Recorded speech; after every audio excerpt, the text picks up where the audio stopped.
Some of the three financial statements that we can talk about in detail over here are the profit and loss statement, the cash flow statement, and the balance sheet. Now, these three things are extremely essential and together make up most of the annual report of a company, right?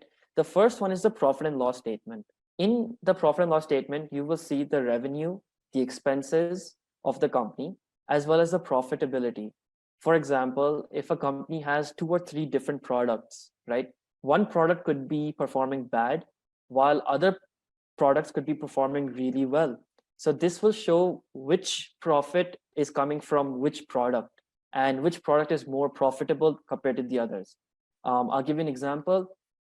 Disney, everyone knows Disney, has theme parks, right? But they also have Disney Plus, which is their streaming service. So during this pandemic, all of the Disney theme parks were shut, but their Disney Plus was making so much of revenue that investors thought that this is a great long-term buy.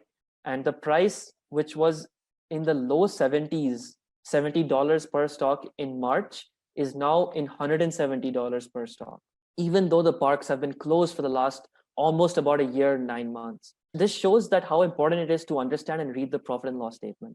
The next is the cash flow statement. This will show how much cash is generated and the liquidity of the company. For example, if your expenses or if your interest is a lot, right? If your interest on loans is, let's say, 10 crore rupees a year, and your revenue is also 10 crore rupees a year, your total is zero, right? And so the cash flow statement is important to understand where your money is coming from and where your money is going and how that money is coming, right? Through what format? Maybe it's through investments, maybe it's through products. It could be anything. And also the liquidity of the company, to see how liquid the company is, how readily available, how much cash is available at all given times. Last but not least is the balance sheet. Now, this is also a very important aspect of the annual report or of a company. This will show the assets and liabilities of a company, right? Now, what are assets and what are liabilities? Assets can be counted as anything which produce money, which are a good thing for the company, while liabilities are usually things which remove money, take money, and are not good, right?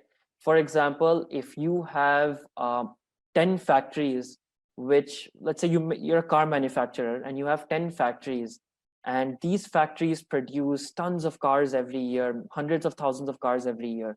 So each factory is an asset, right? But at the same time, if you have huge loans with banks, these are called debt, and these are liabilities because you need to eventually pay back these loans, right?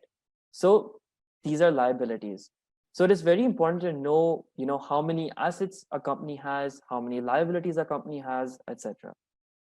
And of course, the balance sheet also tells how the company evolved financially over the last maybe 5, 10, 15, even more. It could be 50 years also, how it is evolving year to year. Now, this can be seen through the balance sheet by looking at, let's say 2017 profit and loss, and maybe the number of assets, number of liabilities. Then compare that with 2018. Maybe there was a 10% 10% increase in profit year on year. Then again in 2020, maybe there was a 30% increase year on year in profit. So this will show exactly how the company is doing, year to year, quarter to quarter, or longer time frames as well.